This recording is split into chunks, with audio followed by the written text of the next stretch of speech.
മാസ്റ്റേഴ്സിൻ്റെ online ക്ലാസ്സിലേക്ക് എല്ലാവർക്കും സ്വാഗതം.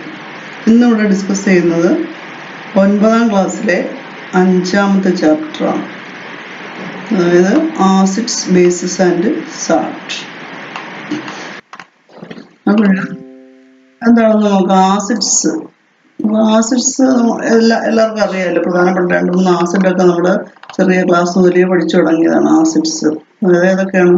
Sulphuric acid, hydrochloric acid, nitric acid, അങ്ങനെ പല സ്ട്രോങ് ആയിട്ടുള്ള ആസിഡുകളുണ്ട്. പിന്നെ വീര്യം കുറഞ്ഞ ആസിഡുകൾ ഉണ്ട്, വീക്കായിട്ടുള്ള ആസിഡുകൾ. ലെമണിൽ അല്ലെങ്കിൽ നാരങ്ങയിൽ, ഫ്രൂട്ട്സിലൊക്കെ അടങ്ങിയിട്ടുള്ള ആസിഡ്സ് എല്ലാം വീക്കായിട്ടുള്ള ആസിഡ്സാണ്. ഇനി ബേസ് എന്ന് പറഞ്ഞാൽ എന്താണ്? ബേസ് അല്ലെങ്കിൽ ആൽക്കലി എന്ന് പറഞ്ഞാൽ എന്താണ്? അതായത് സോഡിയം ഹൈഡ്രോക്സൈഡ്, പൊട്ടാസ്യം ഹൈഡ്രോക്സൈഡ്, അതായത് പിന്നെ ബേക്കിംഗ് സോഡ, വാഷിംഗ് സോഡ, അല്ലെങ്കിൽ സോഡിയം ക്ലോറൈഡ്, അങ്ങനെയൊക്കെ ഉള്ളതാണ് ബേസായിട്ട് കണക്കാക്കിയിരിക്കുന്നത്. ഇനി സാൾട്ടുകൾ, അതായത് സോഡിയം കാർബണേറ്റ്, കാൽസ്യം കാർബണേറ്റ്, ഈ കാൽസ്യം സൾഫേറ്റ്, മെഗ്നീഷ്യം ക്ലോറൈഡ്, ക്ലോറൈഡുകൾ, സൾഫേറ്റുകൾ, കാർബണേറ്റുകൾ, ഇതൊക്കെയാണ് സാൾട്ടുകൾ. അപ്പോൾ ഇതൊക്കെ എന്താണെന്ന് നമ്മൾ വിശദമായി ഈ ചാപ്റ്ററിൽ പഠിക്കാൻ പോവുകയാണ്. അപ്പോൾ എന്താണെന്ന് നമുക്ക് നോക്കാം. അതായത് find the characteristics of the substances given the table below using litmus paper. അപ്പോൾ കുറേ സബ്സ്റ്റൻസ് ഇവിടെ തന്നിട്ടുണ്ട്. അപ്പോൾ അതിൻ്റെ സ്വഭാവങ്ങൾ നോക്കാനാണ് പറഞ്ഞിരിക്കുന്നത്. First vinegar. വിനീഗർ എന്ന് പറഞ്ഞാൽ നമുക്കറിയാം, അതായത് ആസിഡാണ്. വിനീഗർ എന്ന് പറയുന്നത് ഒരു വീക്ക് ആസിഡാണ്.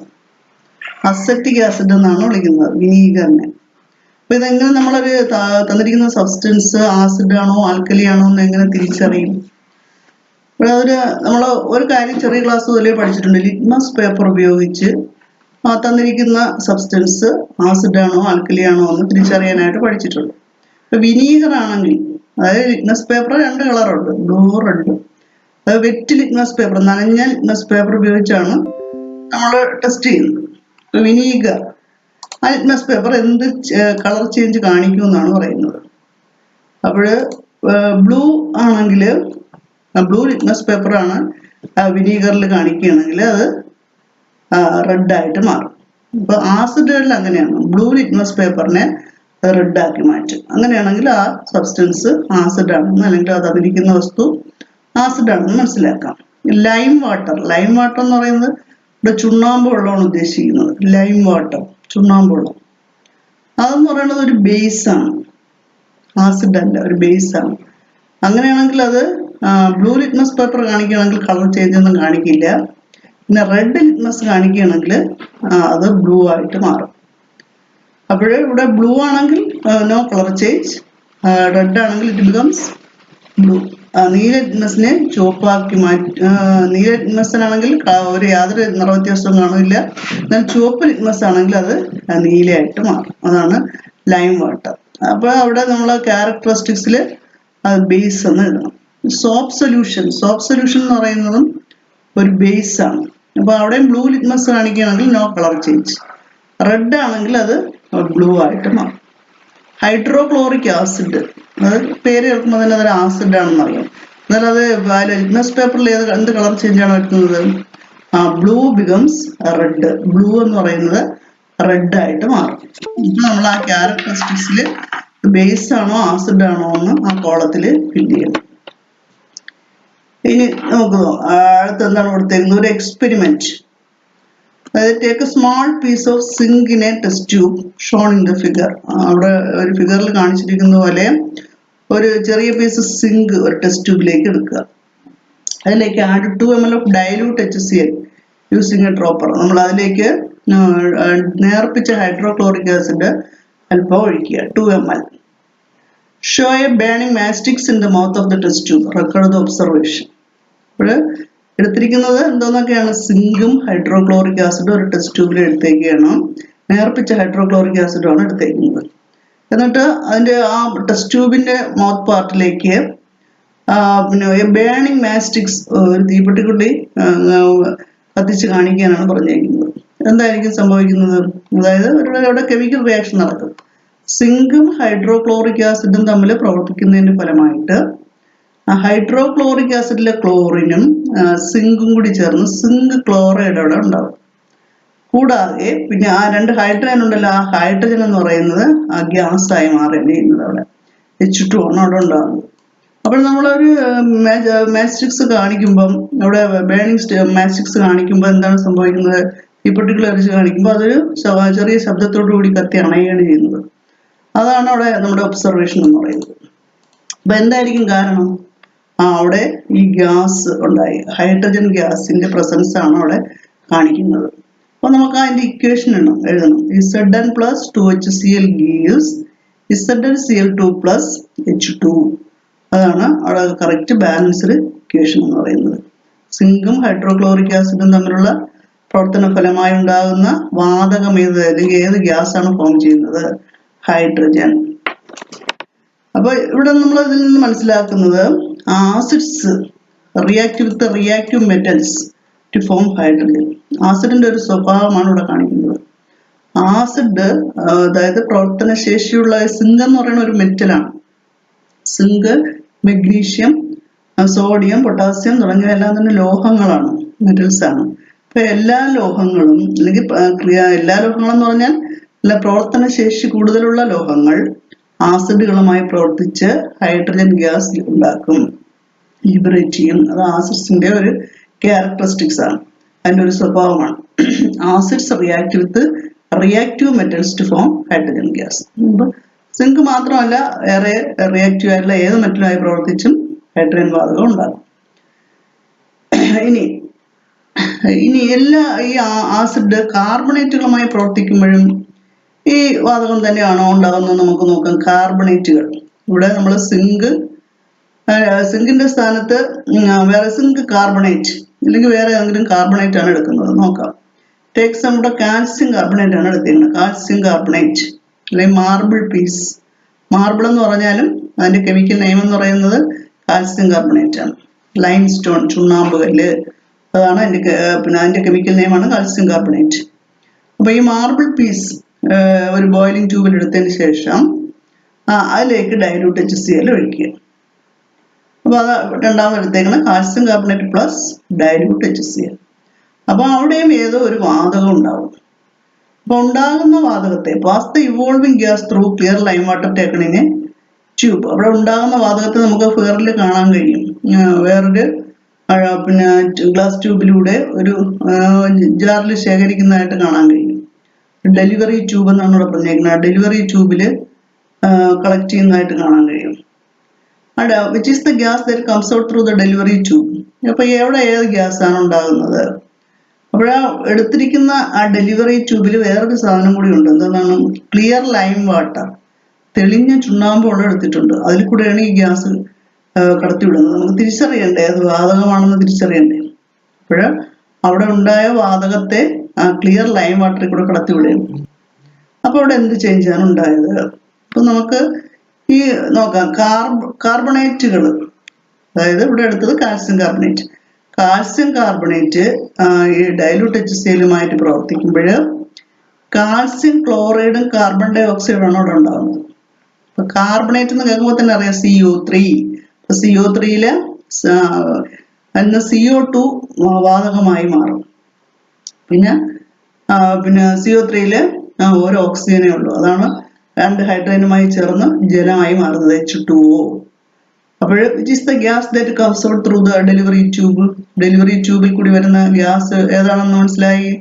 കാർബൺ ഡൈ ഓക്സൈഡ് ആണ്. അതിന്റെ പ്രത്യേകത നമ്മൾ എങ്ങനെ മനസ്സിലാക്കിയെന്ന് ചോദിച്ചാൽ, അത് ക്ലിയർ ലൈം വാട്ടർ, അതായത് തെളിഞ്ഞ ചുണ്ണാമ്പ് വെള്ളമാണ് അവിടെ എടുത്തത്. ഈ കാർബൺ ഡൈ ഓക്സൈഡ് ഗ്യാസ് അതിലേക്ക് കടത്തി വിടുമ്പം ഇറ്റ് ടേൺസ് മിൽക്കി. അതെന്തോന്നായി മാറും? പാൽ നിറമുള്ള ഒരു സൊല്യൂഷനായിട്ട് മാറും ഈ ചുണ്ണാമ്പ് വെള്ളം. അപ്പൊ ഇതാണ് നമ്മൾ identification of carbon dioxide gas. Carbon dioxide വാതകം തിരിച്ചറിയാനുള്ള ഒരു പരീക്ഷണം കൂടിയാണ്. അതായത് ഈ carbon dioxide gas clear lime വാട്ടറിൽ കൂടി കടത്തിവിട്ടാൽ ഇറ്റ് ടേൺസ് മിൽക്കി. ഇത് ചുണ്ണാമ്പ് നിറമുള്ള ലൈം വാട്ടർ എന്ന് പറയുന്നത് പാൽ നിറമായി മാറും. ആദ്യം എടുക്കുമ്പോൾ നമ്മൾ ക്ലിയർ ലൈം വാട്ടറാണ് എടുക്കുന്നത്. പിന്നെ അത് നല്ല പാൽ നിറമുള്ള സൊല്യൂഷനായിട്ട് മാറും. It turns milky. അപ്പൊ ഇവിടെ ആസിഡിന്റെ വേറൊരു സ്വഭാവമാണ് നമ്മളിപ്പോൾ പറഞ്ഞത്. എന്താണ്? Acids react with carbonates. Carbon dioxide gas is liberated. ആസിഡുകൾ കാർബണേറ്റുകളുമായി പ്രവർത്തിക്കുന്നെങ്കിൽ ഉണ്ടാകുന്ന വാതകം എന്ന് പറയുന്നത് കാർബൺ ഡൈ ഓക്സൈഡാണ്. കാർബണേറ്റ് എന്ന് പറയുന്നത് ഇപ്പോൾ ഏത് കാർബണേറ്റ് വേണോ, കാൽസ്യം കാർബണേറ്റ് മാത്രമല്ല, ഞാൻ നേരത്തെ പറഞ്ഞ പോലെ മാഗ്നീഷ്യം കാർബണേറ്റോ സിങ്ക് കാർബണേറ്റോ സോഡിയം കാർബണേറ്റോ പൊട്ടാസ്യം കാർബണേറ്റോ ഏത് കാർബണേറ്റ് ആയാലും ആസിഡുമായി പ്രവർത്തിക്കുമ്പോൾ ഉണ്ടാകുന്ന വാതകം എന്ന് പറയുന്നത് കാർബൺ ഡൈ ഓക്സൈഡാണ്. അപ്പോൾ from the characteristics given below find out those suitable for and put mark. ആസിഡുമായിട്ട് ബന്ധപ്പെട്ടത് നമ്മൾ താഴെ കുറച്ച് സ്റ്റേറ്റ്മെൻറ്റ് കൊടുത്തിട്ടുണ്ട്. അപ്പം നമുക്ക് ആസിഡുമായി ബന്ധപ്പെട്ടത് ഏതാണെന്ന് കണ്ടുപിടിക്കാനാണ് കൊടുത്തിരിക്കുന്നത്. Have alkaline taste. Alkaline taste ആണോ ആസിഡിന്? അല്ല. Turn blue litmus to red. അത് ശരിയാണല്ലോ. നീല ലിറ്റ്മസിനെ ചുവപ്പാക്കി മാറ്റുന്നു. പിന്നെ അടുത്തത് react with carbonate form carbon dioxide gas. ഇപ്പം നമ്മളിവിടെ കണ്ടതാണ് അല്ലേ, കാർബണേറ്റുകളുമായി പ്രവർത്തിച്ച് കാർബൺ ഡൈ ഓക്സൈഡ് വാതകം ഉണ്ടാക്കുന്നു.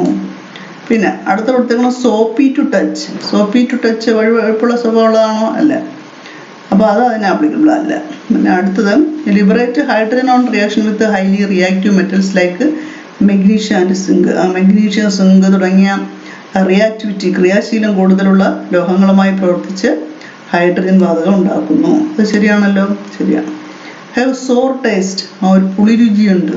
അതായത് പുളിപ്പുള്ള വസ്തുക്കളിലെല്ലാം ആസിഡുണ്ട്. Have sour taste.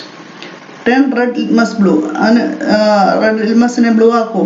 ഇല്ല. അപ്പോൾ ഇതിൽ കറക്റ്റ് ആസിഡുമായിട്ട് ബന്ധപ്പെട്ട കാര്യങ്ങൾ ടിക്ക് ചെയ്യണം. ഇതൊക്കെയാണ് turn blue litmus red, react with carbonate form carbon dioxide gas, liberate hydrogen on reaction with highly reactive metals like magnesium and zinc, have sour taste. ഇത്രയാണ് ആസിഡിൻ്റെ സ്വഭാവം.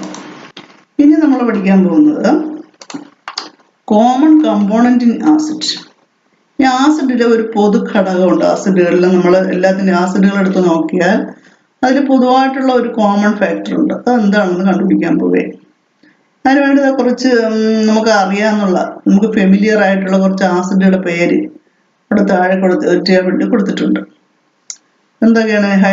ഹൈഡ്രോക്ലോറിക് ആസിഡ് നമ്മളെപ്പോഴും കേൾക്കുന്നതാണ്. Hydrochloric ആസിഡിന്റെ chemical ഫോമിൽ എന്തോന്നാണ്? HCl. അപ്പൊ hydrochloric acid HCl. അവിടെ എന്തോന്നുണ്ട്? ഹൈഡ്രജനും ക്ലോറിനും ഉണ്ട്. Nitric acid. നൈട്രിക് ആസിഡ് എന്ന് പറയുമ്പോൾ HNO3 എന്ന് പറയുമ്പോൾ അവിടെ എന്തോന്നുണ്ട്? ഹൈഡ്രജൻ ഉണ്ട്. Carbonic acid. H2CO3 എന്നാണ് കാർബോണിക് ആസിഡിന്റെ chemical formula. H2CO3. Carbonic acid എന്ന് പറയുന്നത് വേറെ ഒന്നുമല്ല, സോഡ വെള്ളത്തിനെയാണ് കാർബോണിക് ആസിഡ് എന്ന് പറയുന്നത്. ഇനി സൾഫ്യൂരിക് ആസിഡ് H2SO4. അപ്പൊ ഇത്രയാണ് ഇതിന്റെ കെമിക്കൽ ഫോമുല. നമുക്ക് ആ കെമിക്കൽ ഫോമുല എഴുതി നോക്കുമ്പോൾ തന്നെ അറിയാം എല്ലാത്തിലും കോമൺ ആയിട്ട് വരുന്ന ഒരു ഫാക്ടർ ഉണ്ട്. അതാണ് ഹൈഡ്രോക്ലോറിക് ആസിഡിൽ H ഉണ്ട്, HCl. Nitric acid HNO3 H ഉണ്ടല്ലോ. കാർബോണിക് ആസിഡ് H2CO3 അതിൽ H ഉണ്ടല്ലോ. സൾഫ്യൂരിക് ആസിഡിൽ H2SO4. അപ്പൊ ഇതിലെല്ലാം കോമൺ ആയിട്ടുള്ള which component is responsible for the common properties of acid. ഇതിൽ നിന്നും ഏത് കമ്പോണന്റ് ആയിരിക്കും ആസിഡുകളുടെ പൊതു സ്വഭാവത്തിന് കാരണം എന്ന് പറയുന്നത്? ഹൈഡ്രജൻ ആണ്, H. ഇനി chemical equation showing formation of oppositely charged ions when hydrochloric acid and nitric acid dissolves in water are given. അപ്പൊ ഈ ഹൈഡ്രജൻ അല്ലെങ്കിൽ ഹൈഡ്രജനും അതിന്റെ കൂടെ കോമ്പൗണ്ടുകളായിട്ടാണ് ആസിഡ് അല്ലേ. ഹൈഡ്രജനും വേറെ ഏതെങ്കിലും ഒരു എലമെന്റ് കൂടെ ചേർന്നായിരുന്ന കോമ്പൗണ്ടുകളാണ് ഈ ആസിഡുകൾ എന്ന് പറയുന്നത്. അപ്പൊ ഈ കോമ്പൗണ്ടുകൾ എന്ന് പറയുന്നത് അയോൺസുകളായിട്ട്, ഈ കോമ്പൗണ്ടുകൾ എന്ന് പറയുന്നത് അതായത് എലമെന്റുകൾ രാസപ്രവർത്തനത്തിൽ ഏർപ്പെടുമ്പോൾ അത് അയോൺസുകളായി മാറും. അപ്പോൾ നോക്കൂ, HCl എന്ന് പറയുന്നത് ഈ ആസിഡുകളെല്ലാം ജലത്തിൽ നന്നായി ലയിക്കുന്ന സബ്സ്റ്റൻസ് ആണ്. അപ്പൊ ഹൈഡ്രോക്ലോറിക് ആസിഡ്, നൈട്രിക് ആസിഡ് തുടങ്ങിയവ വെള്ളത്തിൽ ലയിക്കുമ്പോൾ ഡൈല്യൂട്ട് ആക്കാനാണ് നമ്മൾ വെള്ളത്തിൽ ലയിപ്പിക്കുന്നത്, അർപ്പിക്കാൻ വേണ്ടി. അപ്പോഴെന്ത് സംഭവിക്കുന്നു? ഹൈഡ്രോക്ലോറിക് ആസിഡ് വാട്ടറിൽ ഡിസോൾവ് ആകുമ്പോൾ രണ്ട് തരത്തിലുള്ള അയോണുകളിവിടെ ഉണ്ടാവും. ഒരു അയോണുകൾ എന്ന് പറഞ്ഞാൽ എന്താണ്? ചാർജുള്ള ആറ്റങ്ങൾ വേണം അയോണുകൾ എന്ന് പറയുന്നത്. Charged atoms are called ions. അപ്പോൾ HCl ജലത്തിൽ ലയിക്കുമ്പോൾ രണ്ട് തരത്തിലുള്ള അയോൺസുകൾ ഉണ്ടാവും. അയോൺസുകൾ എന്ന് പറയുമ്പോൾ ചാർജ് രണ്ട് തരത്തിലല്ലേ ഉള്ളൂ, പോസിറ്റീവ് ചാർജും നെഗറ്റീവ് ചാർജും. അപ്പൊ അയോണുകളുടെയും ചാർജ് ഒന്ന് പോസിറ്റീവ് ആണെങ്കിൽ ഒന്ന് നെഗറ്റീവ് ആയിരിക്കും. അപ്പോൾ HCl decomposed to form H plus ions and Cl minus ions. Hydrochloric acid ജലത്തിൽ ലയിക്കുമ്പോൾ രണ്ട് തരത്തിലുള്ള അയോൺസുകൾ ഉണ്ടാവും. ഹൈഡ്രജന് പോസിറ്റീവ് ചാർജസോ H എഴുതിയിട്ട് അതിന്റെ മുകളിൽ പ്ലസ്, Cl മൈനസ് ക്ലോറിന് നെഗറ്റീവ് ചാർജ്. അതെല്ലാം മുമ്പുള്ള ചാപ്റ്ററുകളിൽ എങ്ങനെയാണ് ചാർജ് കിട്ടുന്നതെന്നൊക്കെ പഠിച്ചതാണ്. Cl minus. HNO3 nitric acid വാട്ടറിൽ ഡിസോൾവ് ആകുമ്പോഴും രണ്ട് തരത്തിലുള്ള അയോൺസുകൾ ഉണ്ടാവും. H പ്ലസ് അയോണും NO3 മൈനസ് അയോണും. ഹൈഡ്രജൻ പ്ലസ് അയോണും നൈട്രേറ്റ് മൈനസ് അയോണും. അപ്പോൾ ഇങ്ങനെയാണ് നമ്മൾ അതിന്റെ സിമ്പൽ കൊടുക്കേണ്ടത്. അത് അതിന്റെ സിമ്പൽ എഴുതിയിട്ട് മുകളിൽ ചാർജ് കൊടുക്കുക. ഇതാണ് അയോൺസിനെ റെപ്രസെന്റ് ചെയ്യുന്നത്. അപ്പോൾ which are the ions present in HCl solution? HCl വെള്ളത്തിൽ ലയിക്കുമ്പോൾ അതിനെ HCl സൊല്യൂഷൻ എന്ന് വിളിക്കാം. അപ്പോഴെന്താ പറയുന്നത്? H പ്ലസ് അയോണും Cl മൈനസ് അയോണും. Which are the ions present in HNO3? അവിടെ H പ്ലസ് അയോണും NO3 മൈനസ് അയോണും.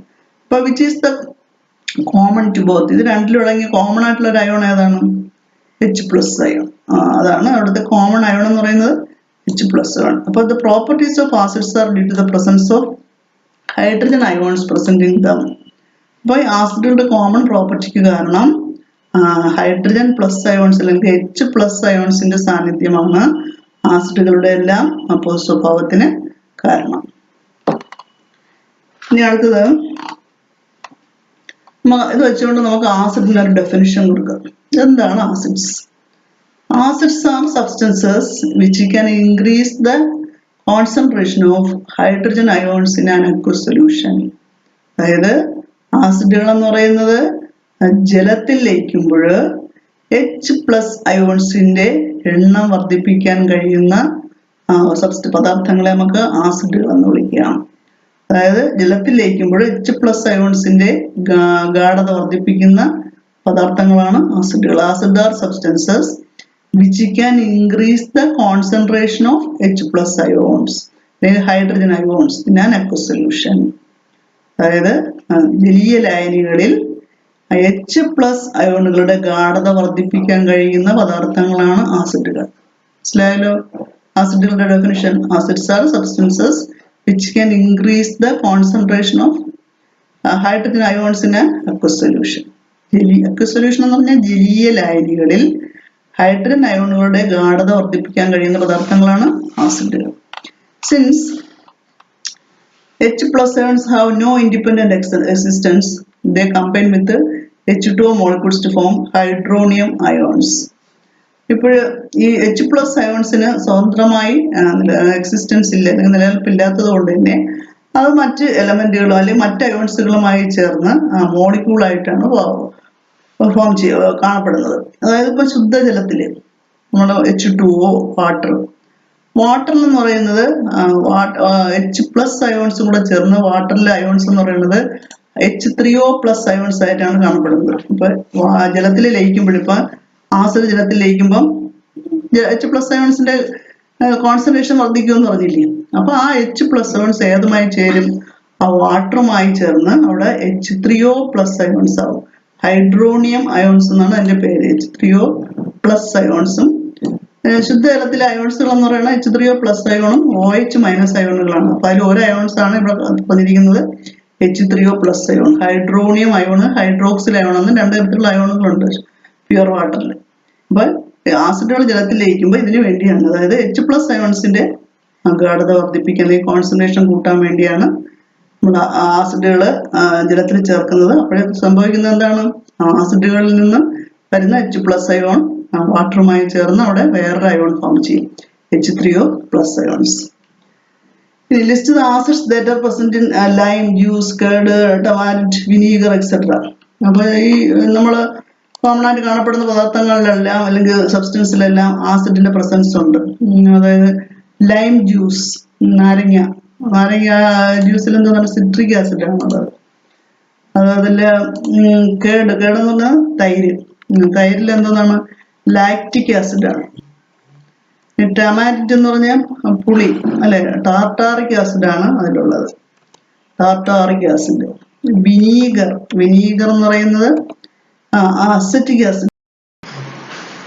ലൈം ജ്യൂസില് citric acid, curd lactic acid, tamarind tartaric acid, vinegar acetic acid. അപ്പോൾ ഇതെല്ലാം തന്നെ നാച്ചുറൽ സബ്സ്റ്റൻസ് ആണ്, നമ്മുടെ പ്രകൃതിയിൽ നിന്ന് ലഭിക്കുന്ന പദാർത്ഥങ്ങളാണ് ഇതെല്ലാം തന്നെ. അപ്പോൾ അതുകൊണ്ട് which we use in our daily life, നമ്മുടെ നിത്യജീവിതത്തിലൊക്കെ ഉൾപ്പെടുത്തുന്ന സാധനങ്ങളാണ് ഈ പറഞ്ഞതെല്ലാം. അതുകൊണ്ട് ഇതിന് നമ്മൾ ഓർഗാനിക് ആസിഡുകൾ, ഇത്തരം ആസിഡുകൾക്ക് നമ്മൾ ഓർഗാനിക് ആസിഡ് എന്നാണ് വിളിക്കുന്നത്. ഓർഗാനിക് ആസിഡുകൾ ഇവയുടെ പ്രത്യേകത എന്ന് പറഞ്ഞാൽ ഇവയ്ക്ക് ലോ കോൺസെൻട്രേഷനാണ്, അതായത് ഗാഢത കുറഞ്ഞ ആസിഡുകളാണ്. അതായത് വീര്യം കുറഞ്ഞ ആസിഡുകൾ എന്ന് പറയും, വീക്ക് ആസിഡ് എന്നുള്ളത് പറയും. ആ വീര്യം കുറഞ്ഞ ആസിഡുകളാണ് ഈ പറഞ്ഞതെല്ലാം. ടാർട്ടാറിക് ആസിഡ് ആയാലും അസറ്റിക് ആസിഡ് ആയാലും പിന്നെ സിട്രിക് ആസിഡൊക്കെ തന്നെ വീര്യം കുറഞ്ഞ ആസിഡുകൾ. അപ്പോൾ അവയെ പൊതുവെ വിളിക്കുന്ന പേര് ഓർഗാനിക് ആസിഡുകൾ. അപ്പോൾ ഓർഗാനിക് ആസിഡുകൾക്ക് എക്സാമ്പിൾ എഴുതാൻ പറഞ്ഞാൽ നമുക്ക് ഇതിലേക്ക് അടങ്ങിയിരിക്കുന്ന ആസിഡുകളുടെ പേര് എഴുതാമല്ലോ അല്ലേ. ഇനി പിന്നെ നമ്മൾ പ്രധാനമായിട്ടും പഠിച്ച ആസിഡുകൾ ഏതൊക്കെയാണ്? സ്ട്രോങ് ആയിട്ടുള്ള ആസിഡുകളാണ് നമ്മൾ എക്സ്പെരിമെൻറ്റിലൊക്കെ ചെയ്യാൻ വേണ്ടി ഉപയോഗിക്കുന്നത്. അതായത് ഏതൊക്കെയാണ് ആസിഡ്സ്? അതായത് hydrochloric acid, citric acid, nitric acid, sulphuric acid തുടങ്ങിയവയൊക്കെ ഈ 3 ആസിഡുകളും സ്ട്രോങ് ആസിഡുകളാണ്. അവയാണ് നമ്മൾ വിളിക്കുന്നത് മിനറൽ ആസിഡ്സ്. അപ്പം മിനറൽ ആസിഡ്സിന് എക്സാമ്പിൾ ഏതൊക്കെയാണ്? Hydrochloric acid, sulphuric acid, nitric acid. ഇത് 3ഉം സ്ട്രോങ് ആസിഡാണ്. അപ്പോൾ അവയെ വിളിക്കുന്നത് മിനറൽ ആസിഡ്സ്. ആസിഡുകൾ തന്നെ പ്രധാനമായിട്ടും 2 തരത്തിലുണ്ട്, മിനറൽ ആസിഡും ഓർഗാനിക് ആസിഡും. മിനറൽ ആസിഡ് എന്ന് പറഞ്ഞാൽ സ്ട്രോങ് ആസിഡ്സ്, ഓർഗാനിക് ആസിഡ് എന്ന് പറഞ്ഞാൽ വീക്ക് ആസിഡ്സ്. ഫ്രൂട്ട്സിലൊക്കെ അടങ്ങിയിരിക്കുന്നത് ഓർഗാനിക് ആസിഡ്. മിനറൽ ആസിഡ്സ് ഇത് 3ഉമാണ്, hydrochloric acid, sulphuric acid, nitric acid.